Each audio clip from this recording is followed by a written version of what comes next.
I'm here with Leesa Butler. Now, you've been to most of the shows. Yes.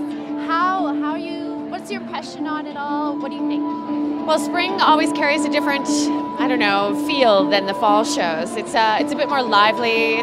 It's fresh. Everyone's kind of excited because we're heading into winter, but we're seeing spring on the runway. All of the colors and the light fabrics. It's really been exciting. Yeah. Well, has there been any particular designer or any show that you've really enjoyed? Well, there's obviously some standouts with some of the more established designers. I thought David Dixon was unbelievable, including his Barbie collection, Pink Tartan, of course. Lucien Matisse, although he's a newcomer and he just won the Fashion Development Fund, he really is quite experienced in what he's doing. And then I think Jessica Biffy, she really showed some style. You know, she's a Project Runway candidate. So there's been a few standouts for sure. Yeah.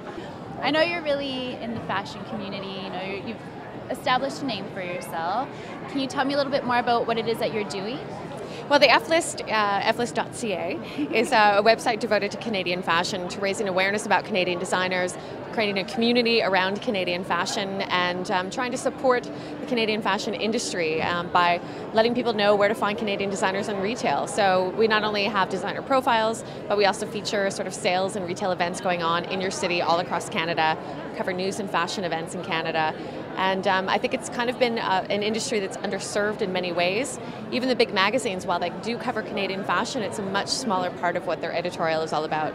Yeah, and I'm actually part of the F-List, and I can honestly say there's a ton of great information on there. I mean, you know, whether it's events, sales, or whatever. So you guys are obviously doing something, right? Thanks. Well, we're trying to create an interest in Canadian fashion, and us being part of Fashion Week, we've sold tickets in the past to the consumers.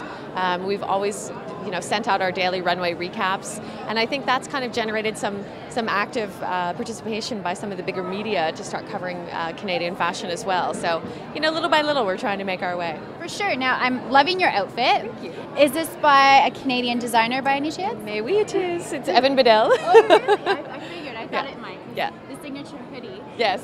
How'd you like his show last night? I thought that was amazing. I mean, Evan has really shown some incredible growth. He hasn't lost his voice. He's just gotten much better vocally.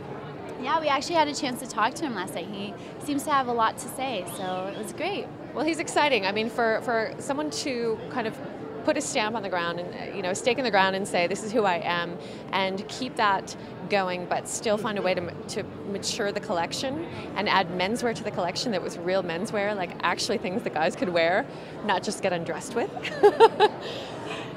Slapping a shoulder pad on a guy and a Speedo is hardly a menswear collection. So I give Evan props for really making it real. Where do you hope to see Canadian fashion go from here? Well, it's the retailers that really need to get behind Canadian fashion. I mean, right now that's sort of the stopgap. Where do you find if you're a consumer, you're any of the designers here? Most people don't know. I mean, there's only 2 department stores basically in Canada. We're left to depend on the boutiques. They have a hard time surviving, especially in this economy. So it's a struggle for a designer to get their stuff out there, and they're kind of relying on their own business sense to make it happen, whether that's creating their own website. So it's tough, and I think part of what we're trying to do is just certainly create the demand, and hopefully the retailers will follow. Great. Well, thank you so much for taking the time to talk to us. It was such a pleasure. We love LUSH. Thanks.